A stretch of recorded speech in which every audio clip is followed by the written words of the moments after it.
Hey folks, welcome back to the channel and welcome to this real life car preview. Today I'm at the launch event from Hyundai and there is a very special car hidden in this little white dome behind me.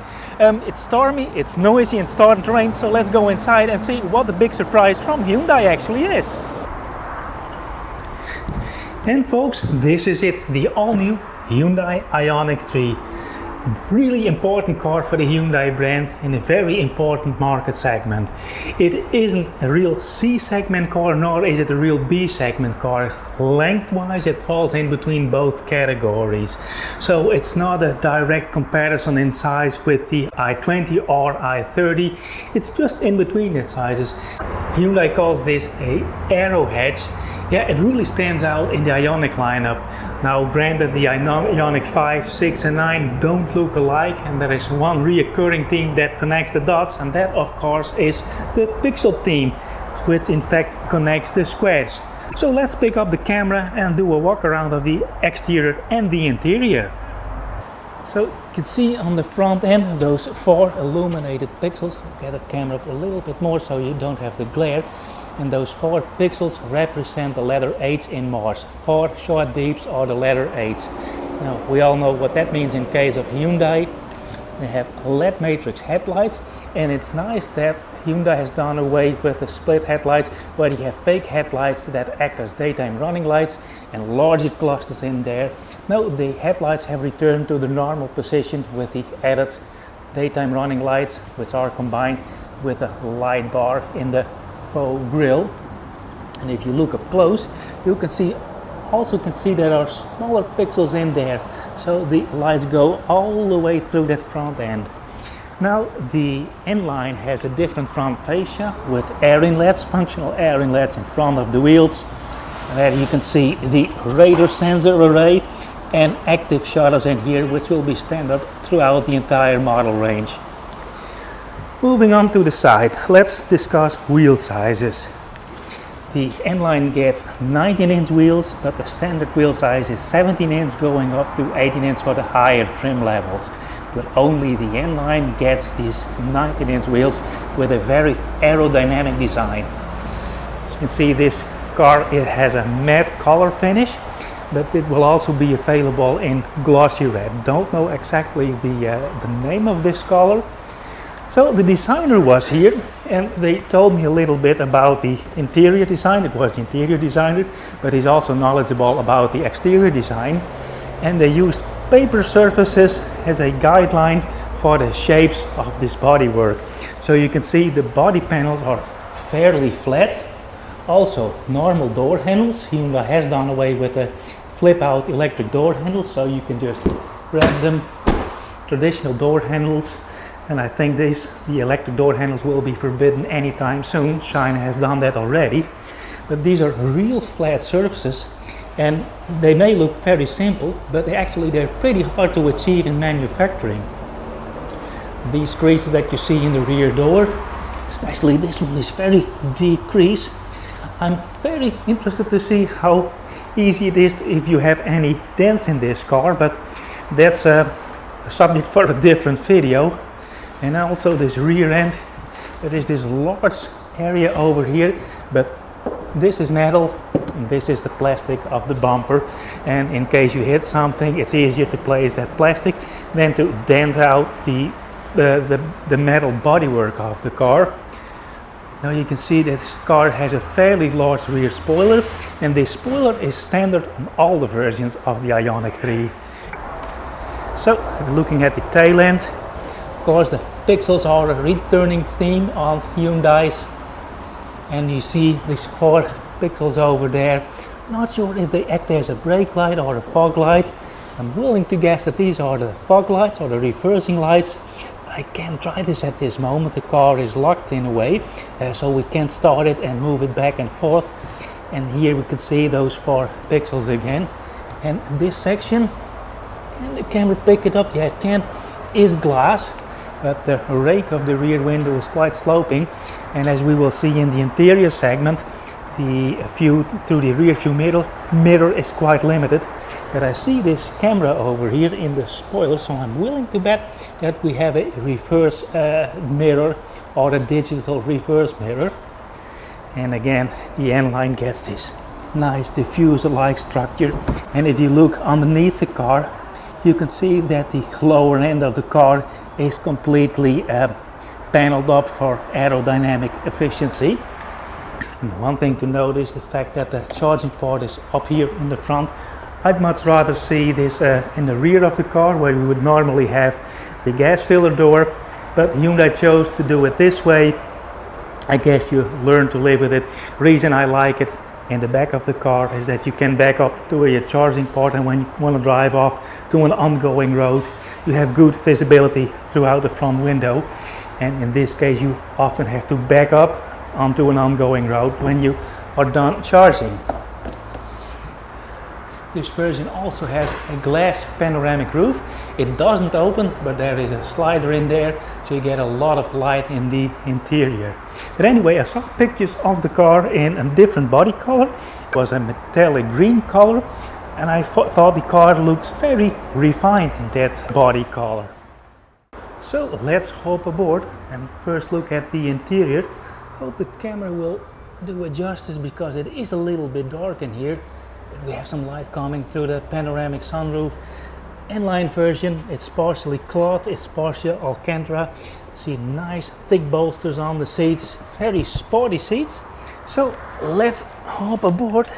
So not sure how much this you can see, but I will try to snap some pictures with another camera. So this is the new interior design for future Ioniqs. You can see a larger center screen. This has a new Playos infotainment system from Hyundai.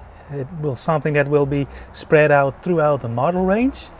Over there is a very small display that shows you the most important information for driving. So battery state of charge, range left, and also the speed is displayed in there. And this is the new steering wheel. This one is especially for the IONIQ3, but we have a normal stalk for the wiper. It's on this side where we normally have it on that side, but you see more and more brands combining the wiper stalk with the lighting stalk.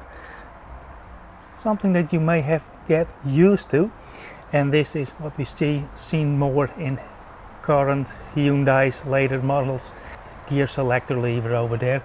So let's turn the volume down a little bit, and again the normal non-N-line versions will get a steering wheel with the 4 little squares in the center.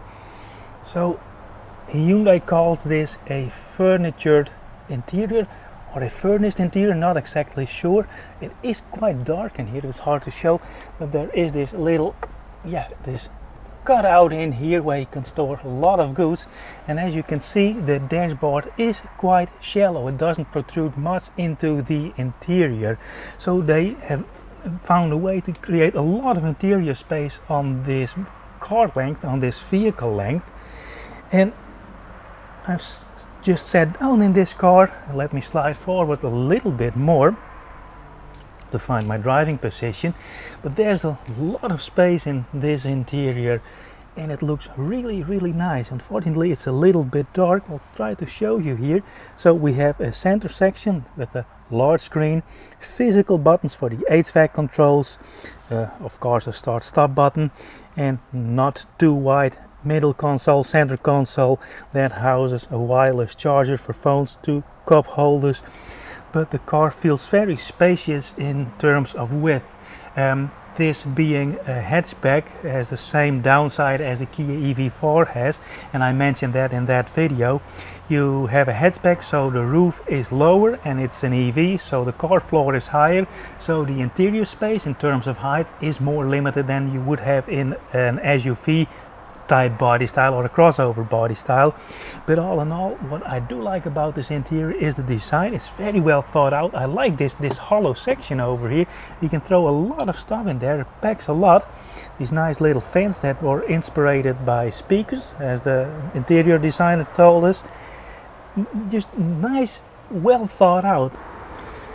Speaking about prices and trim levels, the car comes with 2 battery sizes, a 41 kilowatt hour battery and a 62 kilowatt hour battery, and the range for the largest battery pack is almost 500 kilometers to largely over 300 kilometers. I'll put the numbers in screen for the standard battery size.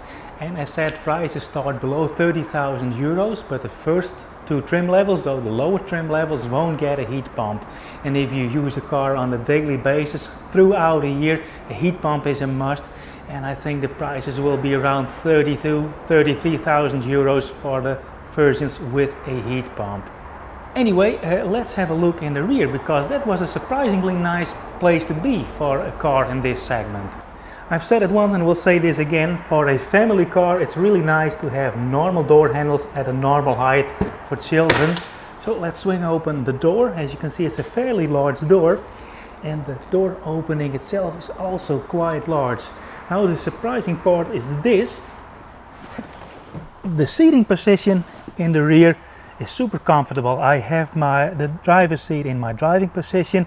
I can stow the toes of my feet under the driver's seat, but the seating position, the angle of the seat and the seat back is super comfortable. Now let me flip the camera around. So I don't have the most headroom in this car, because this version has the panoramic sunroof, and the drive for the sunroof and the curtain lives just in front of my forehead, so it's a bit more limited than in the slick tops. But yeah, I don't have the most headroom, but the seating position itself is super nice in this car. So let's flick the camera around once again. So creature comforts. These are the well-known buttons from other Hyundais, where you can slide the passenger seat, the passenger front seat forward. Oh, and it has a relaxing position. That is nice. So the rear passengers can create more room for themselves if this seat isn't in use and you want to adjust the seat. Pretty nice. So looking out this window, fairly large window for what it is. You would expect to have a very sloping line, which the car does have, but it doesn't hinder the view towards the outside. But man, the seating position is actually nice. And if you are with two large adults in the rear passenger space of this Ioniq 3, you'll have a real nice seating position for longer journeys. We do have a reading light in here, two USB-C chargers, as said, these buttons, but these come with the top trim level only. Two fans in here, and the camera will pick it up. Armrest with just two cup holders, so it's pretty basic. But what is nice is also the fact that they have real nice upholstery in this trim level. That, yeah, Alcantara, that soft material throughout the interior, gives it a real nice touch. Now again, this is an N-line, so it has a dark interior. It also comes with light interiors, and I'm really interested to see how that works out in reality, because that will really brighten up this interior. But all in all, this is the strong spot for the Ioniq 3. Okay, let's move over to the trunk. Now, what I actually like about this car is the fact that it doesn't have an electric trunk opener. I think those things are such nonsense. I don't think it will be available. Now this is a pre-production prototype. Maybe they left it out and put normal gas struts in there. But I think if the production version doesn't get an electric trunk opener, it's not a waste. There is a cutout for a button over here. Let's see, maybe there will be a button over there, but anyway, this already gives it away. There's a big hole beneath there. Yeah, the lighting is pretty poor, but there is a big cargo area over there. I think it's almost 200 liters. And when I flip this over, you have a nice opening, or a nice floor that's level with the trunk opening. The cargo space is 442 liters, and for this class that's quite a large cargo area. I don't know the cargo volume with the rear seats down. Let's close it up again. Look how far this spoiler protrudes out of the car. It's really large. I'm really curious to see whether or not the standard versions of the Ioniq 3, so the non-N-line versions, will get this large spoiler. And look at this in this very flashy matte color. Yeah, it's something that really stands out in a crowd. Very nice design. In a way, it reminds me of the GV60 from Genesis, but also I can see clearly a hint of the Veloster in this car.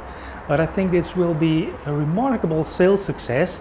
And with the price, the starting price, I think they will undercut a large part of the Chinese competitors. Knowing it's a Hyundai, you know what you're buying.